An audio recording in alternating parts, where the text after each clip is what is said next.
વડોદરાના શિનોરમાં આખલાનો આતંક સામે આવ્યો છે। શિનોર વણઝારી તરફ જતા રોડ પરથી પસાર થતા રાહદારી પર જીવલેણ હુમલો કરવામાં આવ્યો। સમગ્ર ઘટના સીસીટીવી કેમેરામાં કેદ થઈ છે। સત્વરે આખલાને તંત્ર દ્વારા પકડવામાં આવે તેવી લોક માંગ પણ ઉઠી છે। તો સ્થાનિકો હેરાન પરેશાન થઈ રહ્યા છે। આખલાનો ફરી એકવાર આતંક જોવા મળ્યો છે। વડોદરાના શિનોર વિસ્તારની આ ઘટના સામે આવી છે કે જ્યાં આખલાનો આતંક સામે આવ્યો છે। આખી ઘટના સીસીટીવી કેમેરામાં કેદ થઈ છે। તો સ્થાનિકો દ્વારા તંત્રને અપીલ પણ કરવામાં આવી રહી છે। સત્વરે આખલાને તંત્ર દ્વારા પકડવામાં આવે તેવી લોક માંગ ઉઠી છે।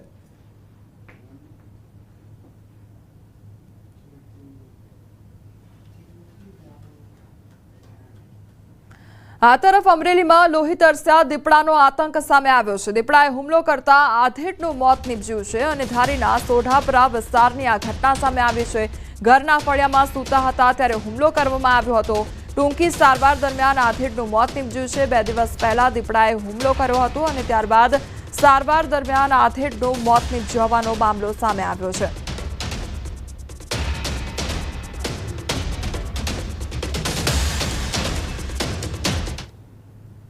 અમીરગઢના ખેમરાજા ગામે ગઈકાલે દીપડાએ 3 લોકો પર હુમલો કર્યો હતો। અમીરગઢ તાલુકાના ખેમરાજા ગામની પહાડી વિસ્તારમાં દીપડાની અજાણ્યા શખ્સોએ હત્યા કરી દીધી। તો દીપડાના માથા પર ધોકાથી હુમલો કરીને ઈજા પહોંચાડી તેની હત્યા કરવામાં આવી। વન વિભાગની ટીમે દીપડાનું બાલારામ રેસ્ક્યુ સેન્ટર ખાતે પેનલ પીએમ કરાવી અજાણ્યા શખ્સો વિરુદ્ધ કાયદેસરની કાર્યવાહી હાથ ધરી છે। શેડ્યુલ 1ની કેટેગરીમાં આવતા દીપડાની અંતિમ ક્રિયા માટે વન વિભાગે કોર્ટમાં પરમિશન માંગી દીપડાની વિધિવત અંતિમ ક્રિયા કરવામાં આવી છે।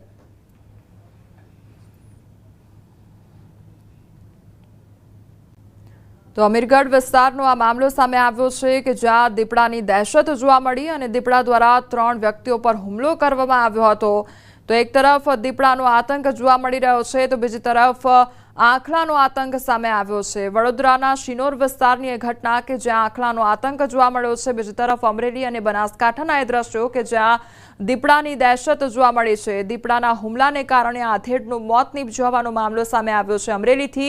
ત્યારે બનાસકાંઠાની જો વાત કરવામાં આવે તો બનાસકાંઠામાં દીપડા દ્વારા 3 વ્યક્તિઓ પર હુમલો કરવામાં આવ્યો અને ત્યારબાદ 3 વ્યક્તિઓ દ્વારા દીપડા પર હુમલો કરતા દીપડાનું મોત નીપજ્યું હોવાની ઘટના સામે આવી છે।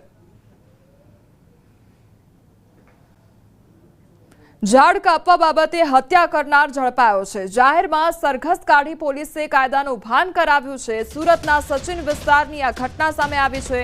ઘટના સ્થળે ઘટનાનું રિકન્સ્ટ્રક્શન કરવામાં આવ્યું તો તળાવ ફળિયામાં આવેલ ઝાડ કાપવા બાબતે બંને વચ્ચે માથાકૂટ થઈ હતી। સુરેશ રાઠોડ નામના ઇસમ દ્વારા હત્યા કરવામાં આવી તો હત્યા બાદ આરોપી ફરાર થઈ ગયો હતો। પોલીસે ગણતરીના કલાકોમાં ઝડપી પાડ્યો ત્યારે હાલ તો પોલીસે આગળની કાર્યવાહી હાથ ધરી છે। તો સુરતના સચિન વિસ્તારની આ ઘટના સામે આવી છે કે જ્યાં ઝાડ કાપવા બાબતે મામલો બીચક્યો હતો અને ત્યારબાદ હત્યા કરી દેવામાં આવી છે।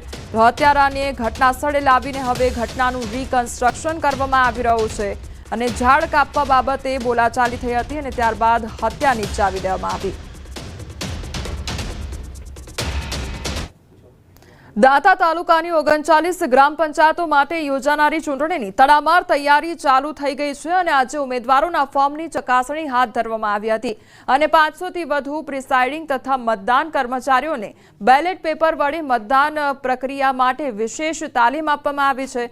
તો બેલેટ પેપર દ્વારા મતદાન હોવાથી પેટી ખોલવાથી લઈને સીલ કરવા સુધીની સંપૂર્ણ પ્રક્રિયાની સમજણ આપવામાં આવી હતી। 700થી વધુ મતદારો હોય ત્યાં 2 પેટી મૂકવાની વ્યવસ્થા પણ ગોઠવવામાં આવી છે। સમગ્ર મતદાન શાંતિપૂર્ણ રહે તે માટે પોલીસ બંદોબસ્તની પણ કડક તૈયારી હાથ ધરવામાં આવી છે।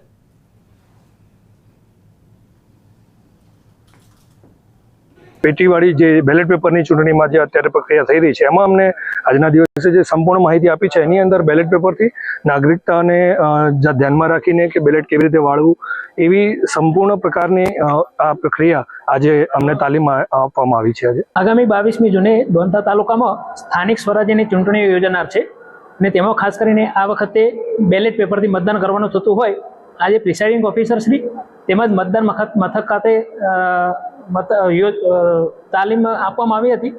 મતદાન મથકે કર્મચારીની નિમણૂક કરવાની છે તેવા 500 ઉપરાંતના કર્મચારીઓને આજે આદર્શ નિવાસી શાળા દાંતા ખાતે તાલીમ આપેલ છે। સમાચારોમાં આગળ વધીએ તે પહેલા રોકાઈશું એક બ્રેક માટે।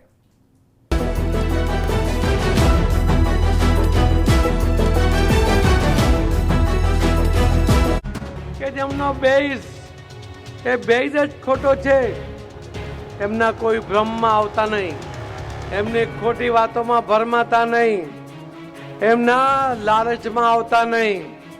આ વખતે કોઈ ભૂલ ન થાય, આપણે આવનારી પેઢીને પણ જોવાનું છે। અહંકાર, પડકાર અને જીતનો વિશ્વાસ વ્યક્ત કર્યો છે ગુજરાતના પ્રદેશ પ્રમુખ ભાજપના CR પાટીલે। વિસાવદર વિધાનસભાની પેટા ચૂંટણીને લઈને વિસાવદર વિધાનસભાની પેટા ચૂંટણીમાં ભેસાણમાં ભાજપ કાર્યાલયનું સંમેલન યોજાયું, જેમાં મોટી સંખ્યામાં ભાજપના કાર્યકર્તાઓ ઉપસ્થિત રહ્યા। કાર્યકર્તાનો જુસ્સો વધારવા CR પાટીલે સંબોધન દરમિયાન આમ આદમી પાર્ટી પર પ્રહાર કર્યા હતા અને લોકોને આમ આદમી પાર્ટીના નેતાઓની વાતમાં ન આવવા અપીલ કરી। જોરશોરથી પ્રચાર કરી વિસાવદરમાં ભાજપનો પરચમ લહેરાવા હાંકલ કરી। તો આ સંમેલનમાં રાજકીય સલાહકાર ડોક્ટર હિરેન ગેલાણી દ્વારા એક સર્વેના આંકડા રજૂ કરાયા, જેમાં દાવો કરાયો કે 73% લોકો ભાજપના ઉમેદવાર માટે પોઝિટિવ છે। 44,000 મતદારોનો અભિપ્રાય જાણ્યો, જેમાંથી 32,400 મતદારો ભાજપ તરફી દેખાયા, એટલે હવે લીડ વધારવા જ મહેનત કરવાની હોવાનું કહ્યું। 5 દિવસની અંદર 294 બૂથમાં 286 બૂથના કેપ્ટન બધા અહીંયા બેઠા છે અને બધા કેપ્ટન થ્રુ 44,000 વોટરને પર્સનલી મળીને આવ્યા છે। 44,000 વોટરને પર્સનલી મળાણું છે, એમાંથી 32,400 વોટર પોઝિટિવ છે। આ નરેટિવ બની રહ્યું છે તો જીત નિશ્ચિત છે, પણ લીડને વધારવા માટે જે સર્વે આપણે કર્યો છે, જે સર્વેના આન્સર ઉપરથી આપણે કહી શકીએ એ કે 3 વસ્તુઓ ધ્યાનમાં રાખીને આપણે આવનારા 10 દિવસ સુધીનો પ્રચાર કરવો જોઈએ। ભાજપના ઉમેદવાર કિરીટ પટેલના ખાસ સમર્થક અને નાસિર મેતરના ગુંડાઓ, જે કિરીટ પટેલના ખાસ સમર્થકના ગુંડાઓએ અમારી ઉપર પથ્થરમારો કર્યો। વિસાવદરની પેટા ચૂંટણીમાં હવે મારામારી અને હુમલાના આરોપો લાગવાના શરૂ થઈ ગયા છે। આમ આદમી પાર્ટીના ઉમેદવાર અને તેમના સમર્થકોએ આરોપ લગાવ્યો કે ભાજપ અને કિરીટ પટેલના ગુંડાઓએ પથ્થરમારો કરીને હુમલાનો પ્રયાસ કર્યો, ધમકીઓ આપી। ઇટાલિયાના દાવા પ્રમાણે વિસાવદર શહેરના જીવાપરમાં ચૂંટણી સભા હતી, જોકે સભા સ્થળ પર પહોંચીને કેટલાક તત્વોએ ડરાવવા ધમકાવવાનો પ્રયાસ કર્યો અને હુમલો કર્યો। ઇટાલિયા અને યુવરાજ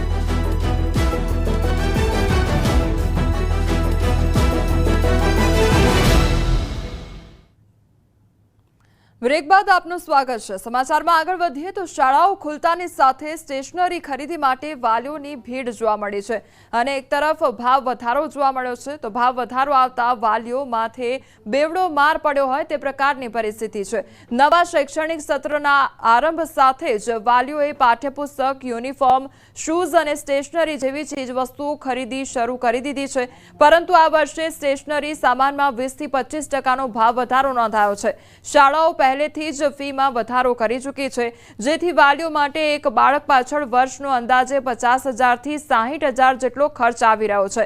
ખાનગી શૈક્ષણિક સંસ્થાઓનું વેપારીકરણ વધી રહ્યું છે, ખાસ કરીને ભાવનગર સહિતના વિસ્તારોમાં ચોક્કસ પ્રકાશન અને સ્ટેશનરી ખરીદવા વાલીઓને મજબૂર કરવાનો પ્રચાર ચાલે છે। આ તરફ સરકારની નિષ્ક્રિયતા અને અધિકારીઓની મિલીભગતથી વાલીઓમાં નારાજગી છે।